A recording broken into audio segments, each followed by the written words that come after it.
Today's show is sponsored by ExpressVPN, one-click protection for all your devices. Securing yourself could not be easier. Visit expressvpn.com/funhaus. Hey everybody, welcome to a new episode of Filmhaus. I'm your host for this week, Elise Williams. I'm joined by Ryan Haley. Hey Ryan. Hey. Hey. And James.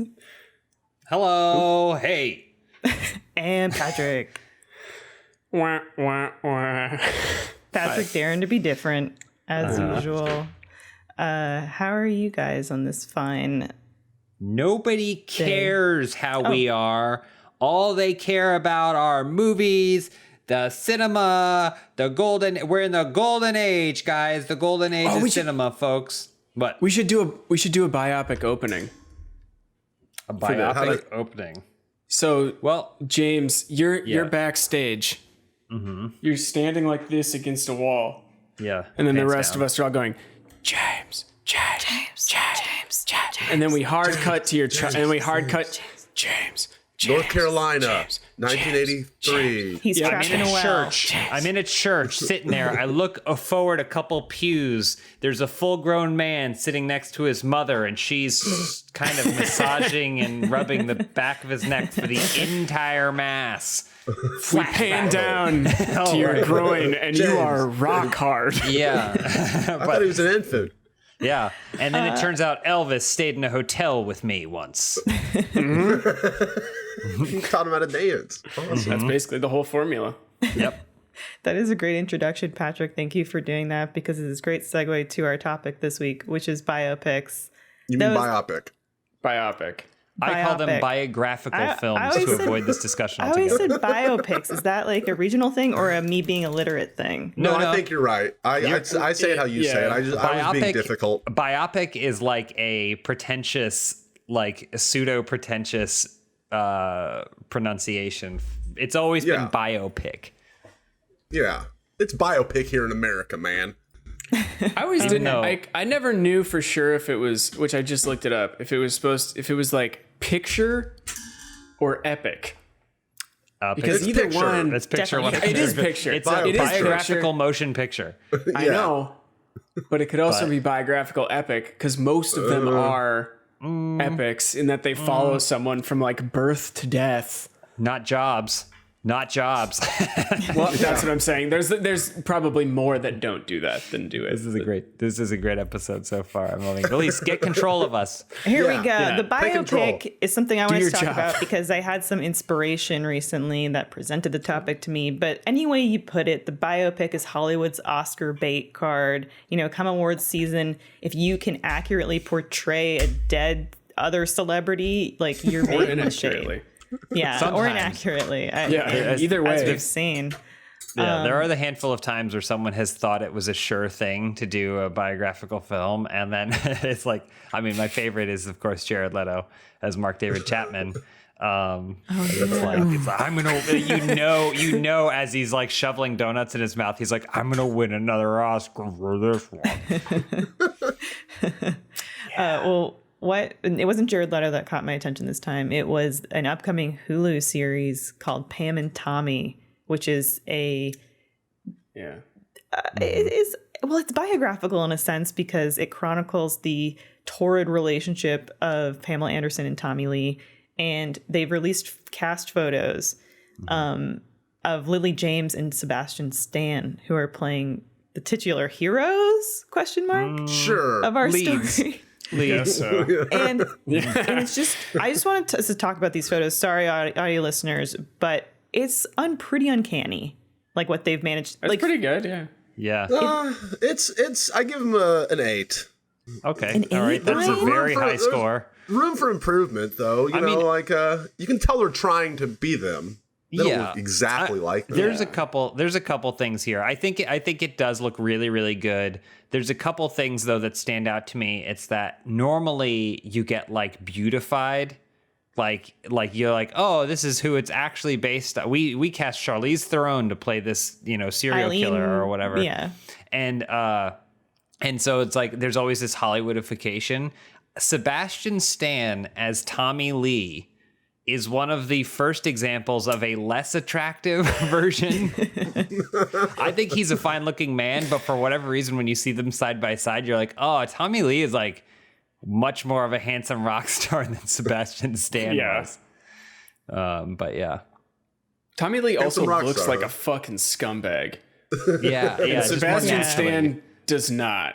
Yeah. Sebastian Stan looks like he wore eyeliner, tattoos and shit. It's One thing I want to point out here is I don't think that Lily James is really biting on Sebastian Stan's nipple. Yeah, that isn't as much as she should be. Exactly. Yeah. She should have been biting more nipple. Also, Sebastian doesn't have. They went hardcore on all the rest of the tattoos, but the tattoo under his belly button would really, bring the whole piece together. I feel like they could license it, maybe. They can license it. Also, his pants are way lower than Tommy Lee's. He is right at the dick line. I feel like Tommy Lee has I don't know, he's got some leeway there, but Sebastian you can really tell that the nipple is in between Pamela's teeth. Like you can see that there's all right, so good episode thus far. But yeah, I think go ahead. Sorry. Finish saying it. I was just gonna say Lily James is definitely a standout. She's a very attractive woman, but what they've done to her to make her, the push-up bras and what have you, to make her come off very Pamela Anderson. I was thinking about it though, and Pamela Anderson was always kind of compared to this almost manufactured Barbie doll, and I wonder if that worked to their benefit in this. They're like, oh yeah, we'll just put the parts where the same parts were that we put for Pamela Anderson, kind of in that way. We have the blueprints for her, right? What does she look like? Are there photos of her without the hair? Lily James? You can look Pamela up Anderson. Photos. Maybe Cody will find one photo of a pretty youthful Pamela Anderson, before she was super bleach blonde and wore a lot of the heavier eye makeup. The thing about Lily James is you look at Lily James and you're like, okay, well, some of the bone structure is there. I kind of get it. But before they released these photos, I was like, man, this is going to be wild to see what they do to transform her into this look. And it's pretty uncanny. She's got prosthetics and stuff on. I'm more curious what they did with her eyebrows. Because they shaved them off and drew new ones on. Did they though? If I would be like, you're not allowed to shave off my eyebrows because they're not going to grow back. They offer that check in royalties. You're gonna do it. Eyebrows grow back, don't they? Not especially if you pluck them. They're not going to grow back the same way. A generation of '90s girls learned that the hard way. Yeah. Yeah, and the tan. It's pretty young tan. It looks great. But I do think there's a lot of kudos to the makeup and the costume designers, the hair and makeup department, and the costume designers, because it is funny to think that's wow, they look exactly like. Oh wait, what was Pamela Anderson? She was a spray tan with big breasts and that classic. She was the embodiment of the makeup style from the 90s of shaving your eyebrows, drawing lots of it on, some eyeshadow and such. I think Lily James might be wearing fake teeth as her. Oh, probably. Maybe. But she's not using the fake teeth because she didn't get that nipple right. We already went over this. That's the issue. Who played them in the Motley Crue movie? Was Pamela Anderson? That's a great question. Did you see the Motley Crue? What was it called? Dirty? Has anyone seen the Motley Crue? I've seen it. I didn't see it. I really wanted to see it. It's pretty bad. It's terrible. Is it? I want to see it because it's made by the Jackass guy. I thought that was interesting. Yeah. It is, but it's not good. I would say it actually suffers from the same thing that almost every single biopic, whatever we decided on, suffers from. What is that? Machine Gun Kelly was Tommy Lee? That makes sense. Okay. Yeah. We're discovering this now. I do think James mentioned the makeup artist, and sometimes with the award season when it comes around, it's what really should be acknowledged is that you made this person resemble this other person, not their performance or the movie itself. People, correct. It's just the smoke show of oh, this person looks a lot like this person. Yeah, totally. Yeah. Well, I mean, there is an know, awards category for that, but yeah, but as you know, most of the Academy voting audiences can't tell the difference between acting and looking like something that already exists. I still stand that Johnny Depp should have gotten an Academy Award for Captain Jack Sparrow, but he was not. You couldn't compare him to someone. I'm pretty sure he lost that year to someone who was portraying someone that looked like somebody someone else. Yeah. Was he nominated for Jack Sparrow? You goddamn right he was. No, was he really? Yeah, of course he was. Yeah, for the first movie. He was nominated. sorry, He should have sorry. won. He and Bill Murray were both nominated that year. Lost in Translation and Pirates of the Caribbean, I believe. That was the same year. All right. But, yeah. Should have won. But it doesn't always turn out this good, right, Elise? Conversely, Nicole Kidman and Javier Bardem have been cast as Lucille Ball and Desi Arnaz in the Lucy and Ricky biopic. And Deborah Messing is rolling in her grave because Deborah Messing, I feel like, has built her entire career to this moment of cast me as Lucille Ball. Like, she's done the cause. Yeah, she's like dressed up as her. That's crazy. She's tried to have that that comedic energy. But Nicole Kidman as Lucille Ball, I just don't get it. And the Lucille Ball estate, her family has said like, well, we're not going for like a one-to-one, resemblance, or we're just going for the idea. And I'm like, okay, but like, I just don't. Well, I don't think of her as funny at all. Yeah. Nicole Kidman's funny. But She's I think funny in Bewitched. But that movie universally panned. I liked it. I think so. I think this is kind of like touches on something bigger that I think we're probably going to be discussing this episode, right? Like, which is the difference between getting it accurate, right? Like making it look accurate, or Hollywoodizing the story, right? Like the fact that someone had an interesting life is merely the leaping off point for us to make a wacky Hollywood film. Man, I just looked up a picture of Deborah Messing as Lucille Ball, and she's a dead ringer. Yeah.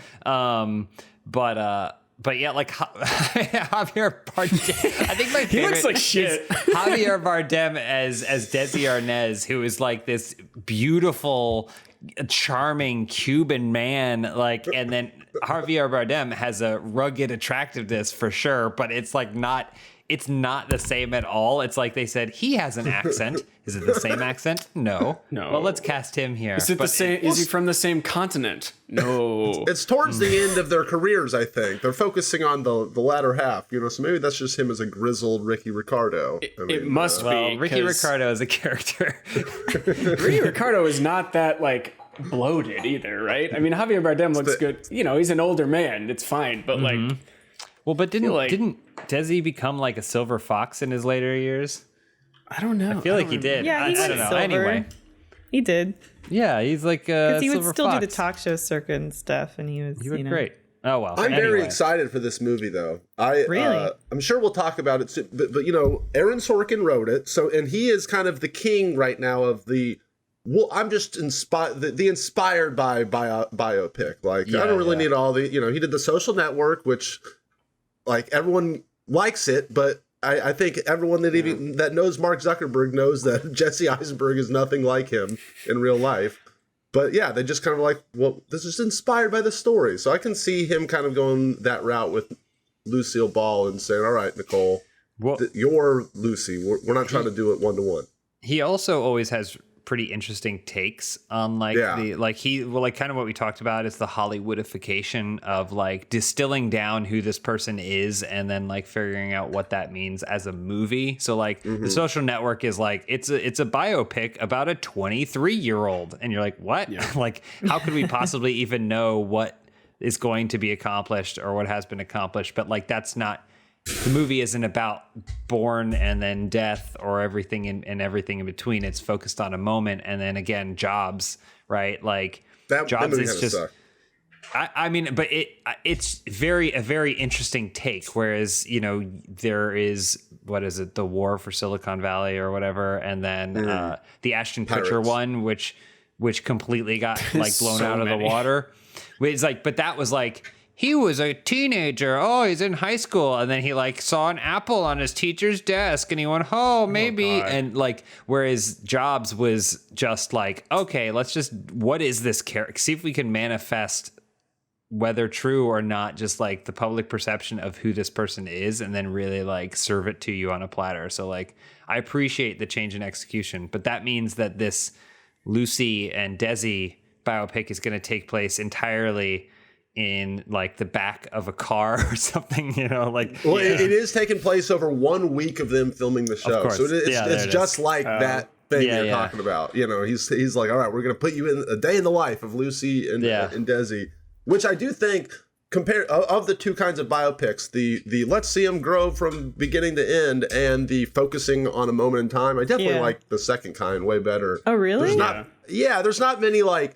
I can't think of really that many from birth to death biopics that I thought were like, okay, I'm glad I saw that man's whole life. Benjamin Button. Yeah, Benjamin good Button. point. Right. There's somewhere I think there's like, more examples of like, I think there's more examples of movies that are inspired by certain people that are like birth to death biopics that are way better than the actual, like Boogie Nights is basically about John Holmes. And there is a John Holmes biopic that is very much like Boogie Nights, and it sucks with Val Kilmer. I know you're talking about. It's like the fictional version is way better than the real version. I wouldn't call Boogie Nights a biopic at all. I call that a jumping off point. Hi guys, It's not. It's on my list. It's a fake. Hi guys. That's what I'm saying. It's a fake. inspired by.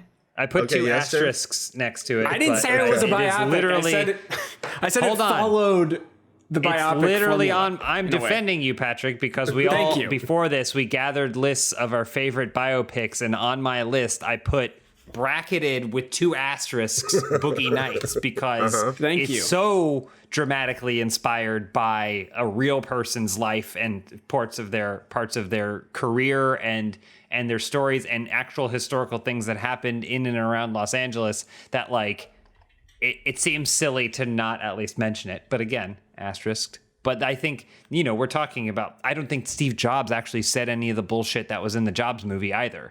You know, like, and in the trial of Chicago 7, people have already come out and be like, what? That's not how any of that went. And we have like public records of every single thing that went down because it was a trial. And it's like, so at a certain point, the line blurs. But I like the variety. I do like the occasional movie that, I mean, I don't know how much we want to get into it, Elise, but like if we just start picking ours out here, because you have one on yours that is literally birth to death of a human being, and I think it's pretty great. Yeah, I think we like need to maybe hone in on what we touched on a little bit too, which was like there's variety we're talking about here, because there's docudrama too, which is just like where it's not even really meant to be completely accurate. We're just getting it's a recreation almost. So like, it's not really focusing on one particular person. Like All the President's Men, which is awesome, is not, it's based on real events.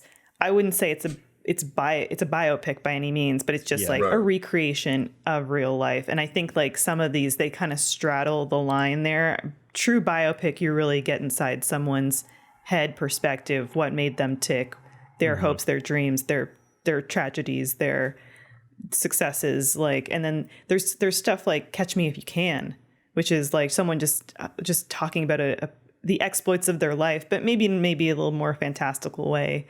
But what was the one that you're looking at, James? From your list, Selena. Oh, Selena. Yeah, I was surprised that nobody put Selena. Selena it's a classic. It's a great movie. It's a great movie, and it is the like maybe one of the few examples I can think of that is like a straight up like from birth to death of this real human being, because a lot of them, you know, don't necessarily follow that whole thing. You don't get to see, with the exception of Benjamin Button, of course. But like, you know, it doesn't go all that way. But Selena actually is the kind of thing. The very first scene takes place before she even exists, but sets the tone for her entire life. And then the final scene is her death, you know, and so spoiler. And and so I do think that's a pretty interesting example and may actually be a standout.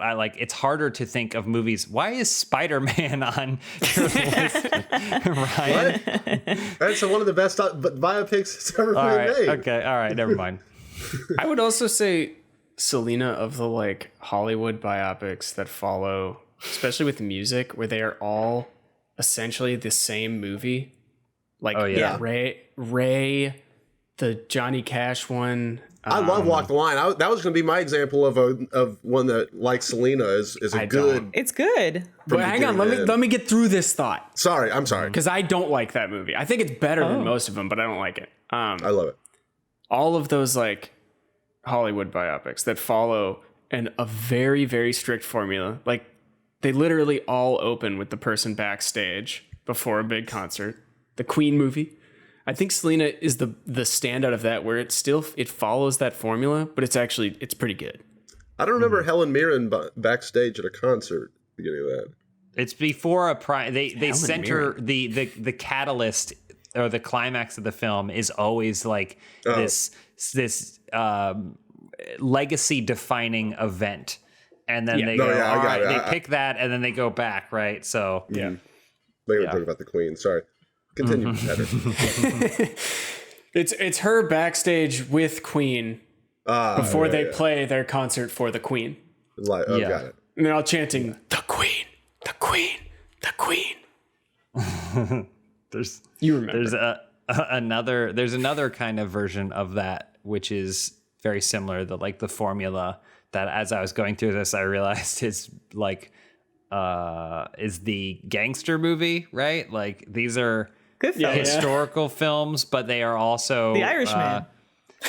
I mean, I think The Irishman, is that based on a true story? Hell yeah. Kind of. Sort of, right? Loosely. It's not a totally biopic is. by any means.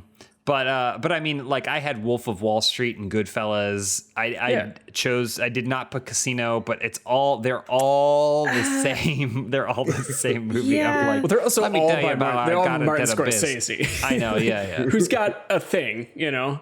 He does his thing very well, but it's very much his thing. Have you guys seen Factory Girl, the Edie Sedgwick movie? I haven't, no. That one is it's actually like a very sad, her life story, Sienna Miller. But in it, like I haven't seen it in a long time, but you get that kind of introspection into who she was and like what made her tick. And then, but Hayden Christensen plays Bob Dylan in it too. Just want to put that out there. It's kind of a dick to her. Yeah. Oh, and Andy Warhol. Who plays Andy Warhol? Just a quick clarification.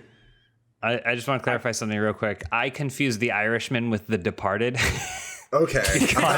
because they're also Boston in it, that they could theoretically change. They could exchange names if they wanted to.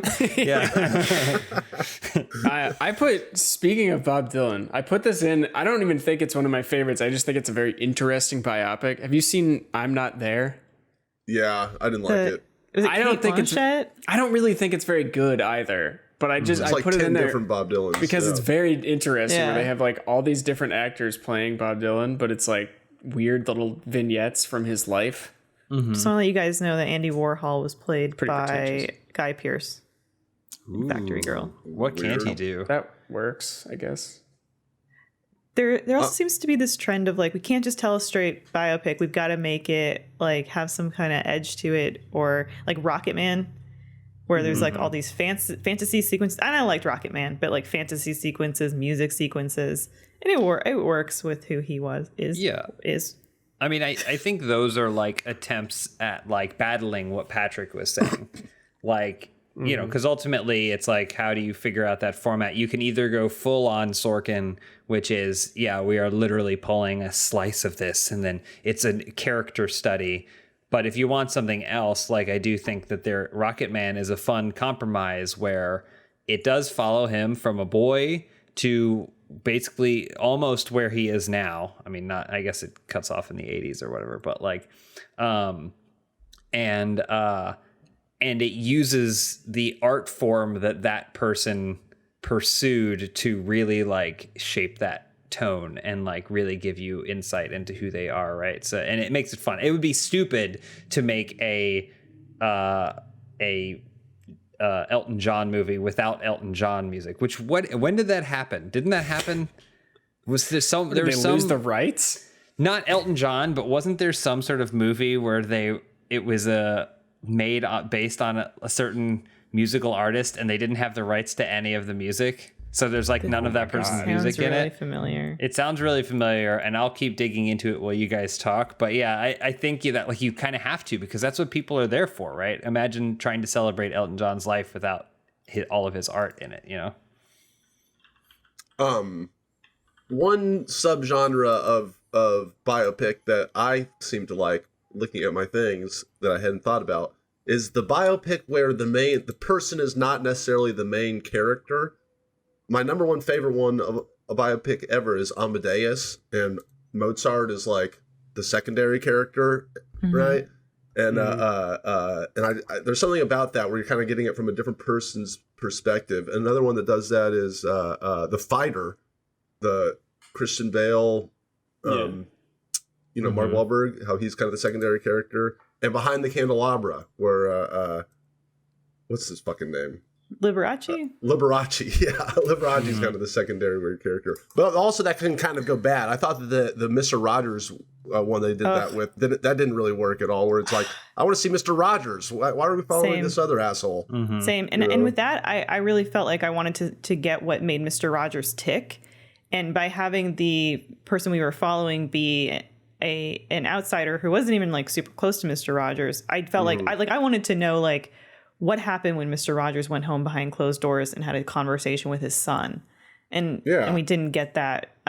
Ryan, to question about that, do you think that when it's like it's following not who the subject is, but someone beside them, that's like, to me, that's like that's a device so they can either kind of like keep the subject mysterious or kind of like condemn them or make them sort of this, still like a mythical person?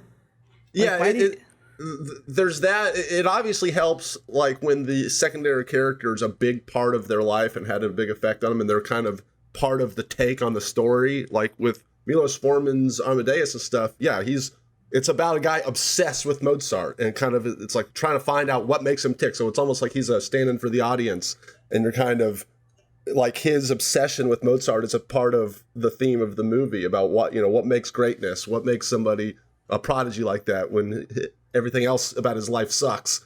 And I think it's definitely important to have it be a take. It can't just be some random person. Like the Mr. Rogers thing just seemed kind of arbitrary, like you're saying. Yeah. That guy's life had nothing to do with it. It's like you're only using this as a device to see him from a different person's perspective, and it didn't work. And I couldn't tell if it was trying to send a message of like, even a person that Mr. Rogers wasn't close to, he had such a massive impact on their life. But it wasn't what I wanted from the movie. And sometimes I wonder if structuring a biopic that way is a bit of a cop-out, because it's like, we don't actually know that much about this person. Well, did you like Amadeus? I've never seen Amadeus. Hold on. I was just going to say, because like, I think part of the issue with Mr. Rogers, number one, is David Bowie. There's a movie called Stardust that came out that has it's a David Bowie biopic. Right. Okay. They couldn't license any David Bowie music. But two, that Mr. Rogers movie came out so close to the documentary. Mm-hmm. And even the documentary had insight into Mr. Rogers that was like, it was very glowing, and it was very much like, listen, as much digging as we could do, he's a pretty great guy. But it still had interviews with his kids where they were like, yeah, sometimes it really sucked because like we just wanted a dad, and he was too busy like trying to like kind of like raise the country's children, like and it wasn't perfect. Whereas shortly thereafter, it's weird to have a movie come out where Tom Hanks plays Mr. Rogers, and this guy goes, he can't be perfect, and at the end of the movie they goes, he is, and it's like, hold on a minute, like we already know he's not from much more reliable sources. That is probably a more interesting take. It felt a lot like the Waiting for Mr. Guffin. No, not Waiting for Mr. Guffman. The other Tom Hanks biopic where he plays Walt Disney. Mr. Banks. Saving Mr. Banks. Saving Mr. Banks. That's it. Yeah, Saving Mr. Banks, where that Mr. Brooks with Dane Cook and Kevin Costner is fine of a movie as that is. It feels like propaganda.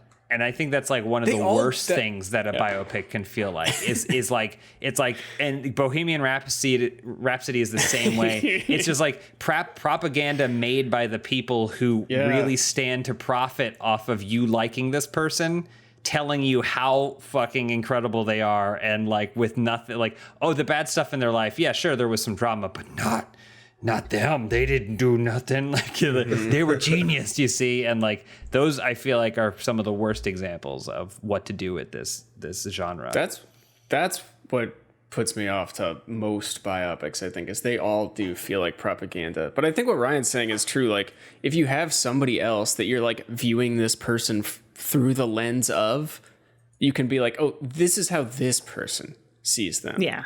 Mm-hmm. I don't have to watch it and be like, this is a living God. I can be like, that's how this person sees it. There's a bias there. I noticed no one put The Doors on their list. I like it. I don't like what it did to Val Kilmer's arm. It put that bump on him. The protuberance. But that's the best example for me, because I fucking hate The Doors. Of just a movie that is just like, this person. Because if you don't like Jim Morrison, you just watch that movie and you're like, this guy's a fucking asshole. This guy's an idiot. Yeah. Well, in the movie, he looks like an idiot, but in the movie, they make... Yeah, but they're also like, clearly this guy's a mystical genius, too. It's aggrandizing. I don't see that. Tightrope walking, because if you weren't interested or at least mildly in awe of this person or this group, you probably wouldn't be making a movie about them, right? But I think, if you're their biggest fan, you probably shouldn't be in charge of said movie, right? In a lot of cases. And there are movies that feel like it was made by a bunch of fans, and those it feels like it's too much, too into it, too enamored with this subject matter. I'd argue that, but by showing Jim Morrison die in the bathtub at the end of the movie, it's kind of like everything before that. You're supposed to. Oh yeah, sorry. You're like, anyway. But people eat that shit up. They're like, he passed out on stage. It's like, yeah, okay, that's a bad entertainer. That's a bad performance. That's sounds like you don't like Jim Morrison. Sucks. Like it sounds like you got something against Jim I also Morrison. really Yeah. I'm on the opposite end of that spectrum where I want to see him fail. Which he does. Yeah, I won in the end. It sucks that the estates of these people have we were all set up for a Sacha Baron Cohen Queen Freddie Mercury Queen movie, and then that got taken away from us by the Queen people. Tupac, we were going to get an amazing Tupac biopic with John Singleton, but then his whole family backed out. Yeah, that would have just because they wanted the perfect. And then we got a shitty Tupac fucking biopic. So yeah, I think that they need to hand over the keys to the filmmakers. Their lives of their loved ones. That's my hot take. That's the Selena thing too, right? Like her family has insane control over both the movie and the series. Oh, really? Mm-hmm. The series seems so dramatically different tonally and just in everything. It is really wild to me. But my wife gets very upset. I have a wife My now. wife. Very, very upset watching that show. But she continues to watch. Also feels obligated to watch it. Yeah. Yeah. But I hear it all. When they announced, they said season 2. I went, there's a season 2. Well, season 1 must have not gotten very far. Wasn't she like 24 when she died? Like this is like if we did a trilogy. 23. This is like if we did a trilogy about Mark Zuckerberg, his progression from human to just completely otherworldly alien. On that surf. I want to see this. I want to see an hour and a half about the story of him on that surfboard. He didn't get sunburned. Elise, do you want to wrangle this? Sorry. No, I have to throw to an ad, but I have a question for you guys too. But first, we'll hear some words from you, Elise. Take it away. Wow. This episode is sponsored by Popcorn and Shield. If you're watching Filmhaus, as you are, you know that I love to talk about movies and could talk about them all day. And now I'm teaming up with my fellow Rooster Teeth cohorts, Alfredo Diaz and Blaine Gibson, and we are getting all cinephile in the Warner Brothers movie vault with the podcast Popcorn and Shield. If you've ever asked yourself, is Gremlins a Christmas movie? Or how does Kong Skull Island fit into the extended King Kong Godzilla universe? Or is The Goonies the most quintessential 80s movie? Then this is the show for you. The Popcorn and Shield cast have been given access to Warner Brothers' massive movie vault, and we'll dive into the details of new releases like Mortal Kombat, the Batman animated series, and all things Monsterverse. Popcorn and Shield airs every other Friday on the Warner Brothers Entertainment Channel. We're also joined by some of our other Rooster Teeth friends like Kayla Milton, Jessica Vasami, and Noelle Wiggins. And we're just talking all things celluloid here. It's a great time. I love doing this show and could talk about these movies and franchises forever. So come rummage around the Warner Brothers vault with Popcorn and Shield as we rediscover old gems and get nerdy about new releases. Subscribe to Popcorn and Shield and get even more entertainment, all on the Warner Brothers Entertainment Channel at the link in the description below. Yeah, so Patrick, was the Selena series that you were watching over your wife's shoulder, was that like the last biopic that you can recall watching? Or has there been something since?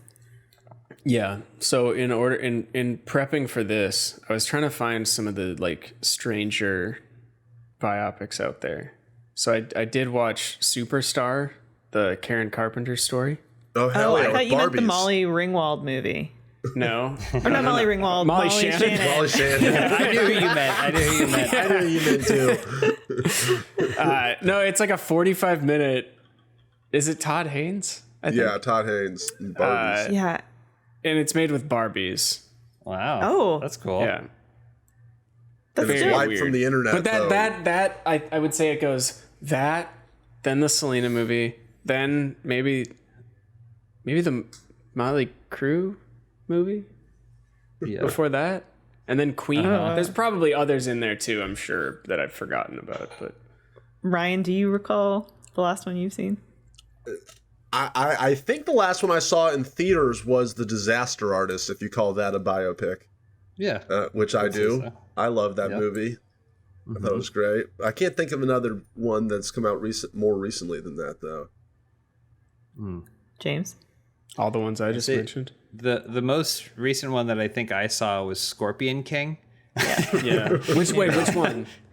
The first one. Oh, the first one before they veered so far away from the historical accuracies of the Scorpion King. I thought Randy Couture filled out the role beautifully, but I feel like it has been a while. Honestly, I was looking at everyone's list and I'm like, oh man, it has been a while since I've seen like any of these.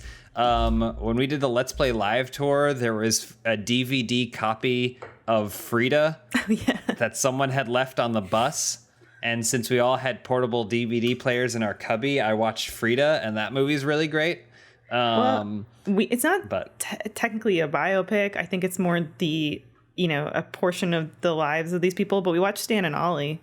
Oh, right. Stan and Ollie.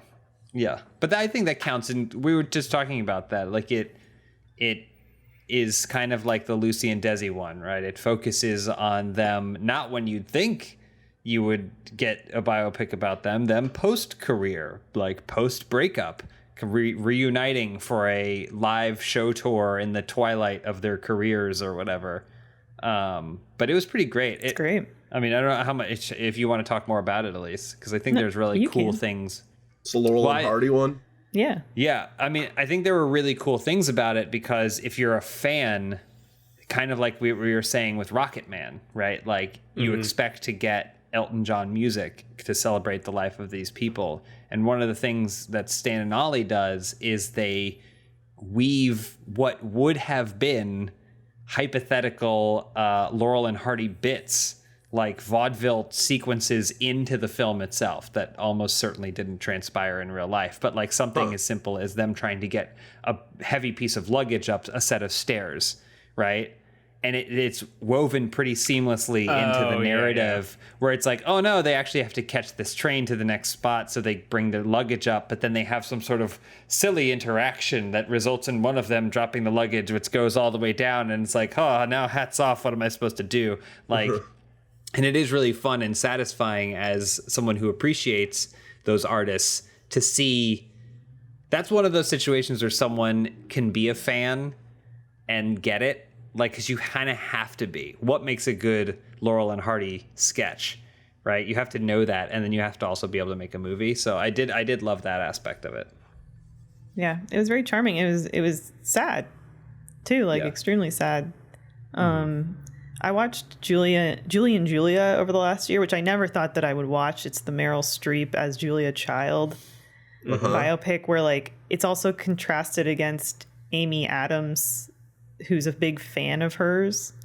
I heard that had similar Mr. Rogers vibes, where you don't really care about one Julia, or am I wrong? I haven't seen it.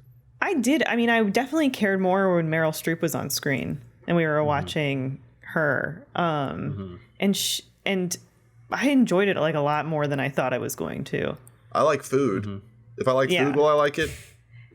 Yeah, I think you would really appreciate Julia Child's outlook on life and like life attitude.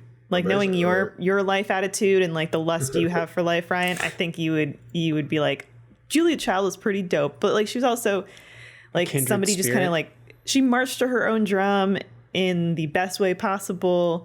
And, you know, I had a whole new appreciation for her. Because when I was a kid, it was just kind of like, oh, this weird woman that has a cooking show and kind of talks like this, you know. But yeah, I was like, Julia Child seemed pretty dope. Hell yeah, I'll watch that. Death of Stalin was one of my favorite movies of 2018 and is by no means a biopic. But it is a lampoon on a certain time in history. And now when I fell asleep watching that film, I did not love what I saw before I fell asleep. What do you remember? I remember, well, for one, they're in Russia, right? And everyone, that is part of the joke. Everyone's just American, though, right? No, they're mostly British, except for Steve Buscemi. Yeah, Steve Buscemi's just wandering around like talking normal. He's like Steve Buscemi. But not that there's anything wrong with that. But it's okay. So first, setting up, it's Armando Iannucci, right? Yeah, who did In the Loop and stuff. Right? So he's done In the Loop. He does a reckless disregard for how he does a lot of like colorblind casting. Yeah, but also like political drama, right? Like he has a comedic sense that is very unique. Yeah, so. I definitely, it felt like kind of the, correct me if I'm wrong, kind of like almost like an Aaron Sorkin-y like version of source, kind of like how Social Network is all these kids that do not talk like that, right? They're speaking in these very verbose, monologues like and stuff. But, and it was a bunch of, the Stalin movie felt like a kind of, this very quick-witted, everyone's talking like they're like jokesters, and it's a political comedy. And I there was something to like about it. I just was like, I didn't love it. You should give it another try earlier in the day, because it is really funny. And when you juxtapose the fact that it takes place in the power vacuum in Russia after one of the 20th century's most horrendous dictators dies, what that means for the country, and like the small handful of quote unquote trusted advisors who surround him, and how they can vulture this moment to like make sure they aren't the next one on the chopping block, because everyone is just a horrific person. It is really funny to see them like chest bumping or like I mean, there's just a reoccurring gag shortly after Stalin dies where one by one they come into the room and they all react to the fact that he pissed himself. like it's just like you would not get that in a more dramatic, a Braveheart or something like that. You wouldn't get a moment like that in a bigger, grander movie that takes so we must treat this so honorably. It's like, no, it's just jokey. It's fun. And I agree with Elise. Like, it was just a fantastic movie.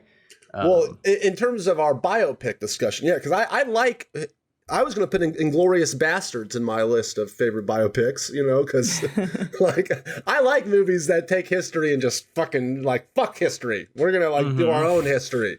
I like that genre. Right, but that's all fake. I don't know if Hitler that dies at the end of falls it. Like, in it's line murdered at the end. as much. Yes, it did. same World War II did exist, but I think everything else from that point. Because I mean, at least with Death of Stalin, the starting point and the end point are the same. Like, yeah, but it's totally a skit version of it. It's like it's the lens. It's sure these people Characters are existed, based on people. Yeah. Right, but every single thing that comes out of their fucking mouth is a joke, and it's not like how it actually happened in reality, right? But like we said, even with the trial of Chicago 7, like they have transcripts of the trial, and Aaron Sorkin said, don't you dare show me those, Spectre. Get out of my office. Like, I have no need for them. I will write my own transcript. Yeah, that's why I was comparing Death of Stalin to, a Sorkin thing, because it seems like he's like, all right, we're just going to take history as a template, and then we're going to do our own shit. Which I appreciate. I wanted to pose this to the group because Elise and I both had it on here on our lists. And it's one of the few examples I can think of, but The Wind Rises, which is a Studio Ghibli film that Djibouti, yeah. Did you say Djibouti? Yeah. Okay. What do you say? You say biopic and Ghibli? Come on. I guess. Patrick. I don't know. And so it's like an example of the guy who created the Zero, right? The Zero fighter plane, which is like one of the deadliest killing machines of World War II. But it's a beautiful, again, it's from what, is, a lot of Howl's Moving Castle. They're not children's films by any means, but like it's basically the Disney cartoons, though, of Japan, right? Like, and so it is pretty interesting to think that would come from a studio like that. I mean, not really when you think about everything that they've done, but I can't think of many other, and they're just slipping my mind, other examples of animated stuff. At least I know you had at least one, but I had Persepolis in there.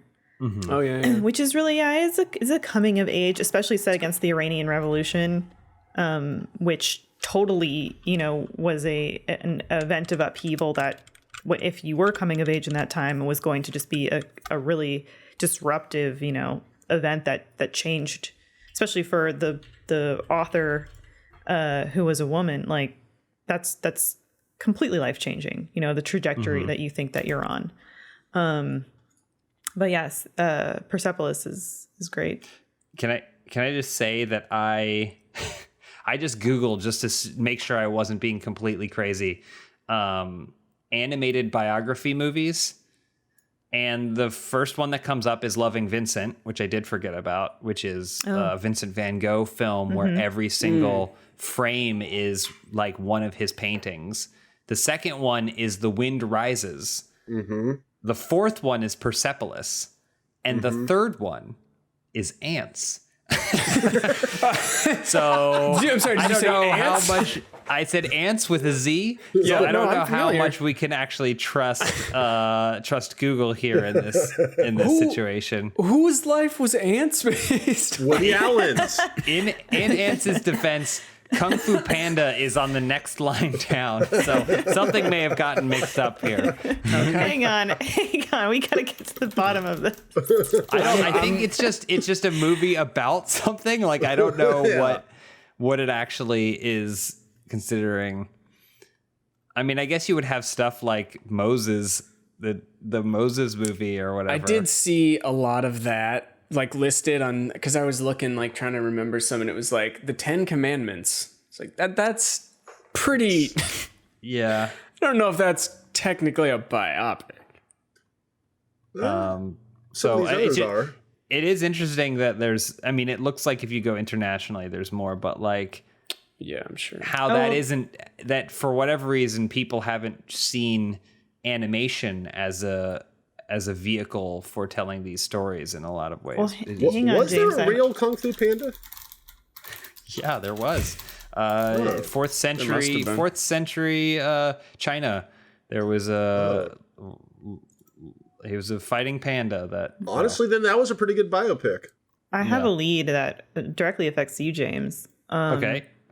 In March 2021, you love Robbie Williams. And it was announced that Robbie Williams will be reimagined as a CGI monkey in the forthcoming biopic Better Man. I can't wait. Oh my God. Helmed by can't Greatest wait. Showman director Michael Gracie, will show Williams as a CGI animal rather than being depicted by an IRL actor. That's for like probably referencing the song "Me and My Monkey." Is that a song? Yeah. Are they still making that biopic about Michael Jackson's monkey? Bubbles? Bubbles? Yeah. There was like a Bubbles movie in the works. Yeah, that was on the blacklist for forever. Yeah. It goes to space or something. I don't I feel remember. like that but would be that again. We're talking tightropes, and not just because it's a monkey, but like I feel like that is a tough But one based on a to real monkey? execute on. Yeah. A couple biopics that just got announced that sound weird or interesting. There was Venus and Serena Williams' dad is going to have a biopic. Oh yeah. by like Will Smith or somebody. I'm like, that's kind of a weird take on that. And then also the one that got released this week that blew my mind was Robert De Niro announced he's going to star as that Italian comedian Sebastian Maniscalco. Maniscalco? Yeah, about a biopic on his life, starring Robert De Niro. Yeah, Robert De Niro keeps playing stand-up comedians. Robert De Niro seems way too old. Yeah, Sebastian Maniscalco is like maybe early 40s. I don't know. Maybe he's playing his dad or he's something. not going to be able to move. He's not going to be able to kick his leg behind his. Well, after back The like he always Irishman, does. he can do anything with digital effects. No, he couldn't. That was a big thing. Is he couldn't move. His old man walk. Well, Sebastian Maniscalco was in that movie too, The Irishman. Yeah, he was. Yeah. That's probably why he met on set, and he's like, "I want to play you in a movie." Oh, He's like, yeah. "Are you high?" Okay. Whatever. I'm gonna play you in a movie. It is to play his father, by the way. Oh, okay. All right, that makes more Makes sense. a lot more sense. Okay. All right. okay. Yeah, I couldn't see him kicking his leg back. He goes, he tells me to take off my shoes, and he kicks his leg back. James and I, we were at, where were we at? Hollywood Improv or Comedy Store somewhere, Comedy and we Store, I just think went it to go was. see this is maybe, I don't know, 5 years ago. We just went to go see a night of stand-up comedy, and Sebastian Maniscalco was part of it, and we were very front row, and it was I was exhausted watching him because he he moves his whole body. Who's this guy? But I was dying. He's funny. But he's very much presentation. He's like maybe the last. I've seen this guy at the Comedy Store. Yeah. Also, Okay, maybe we were there on the Come same into night, their but house probably not. I've definitely take no, off we my weren't. shoes. Yeah. I'm a 45-year-old man. In my Basically Is he always feet. Does he always hit the mic too? Yeah. Yeah. Yeah. Okay. Or the trick is and then drop the mic and let it hang there. Yeah. What were you saying, though, James? He's the last what? He's like the last of the physical comedians. Like he feels like he should have been in the late 80s, early 90s when comedians would again wear suspenders or whatever. Now comedians are I'm gonna monologue at you, and his stand-up is a different landscape now. Well, James, when you did your stand-up, weren't you gonna try doing the thing Dave Chappelle does where he laughs at his own joke and crumples and hits his leg with his He drops. Just do exactly Dave Chappelle that. does a thing where he makes himself laugh, Yep. and then he lets the mic fall almost from his hand, and then thumps it on his thigh to get a laugh away and then a dunk. And before I did stand up the last time, I said to Lisa, I was like, I'm gonna do the Dave Chappelle thing this one time. And at some point I did do it, and it got a laugh. It works. Yeah, it works.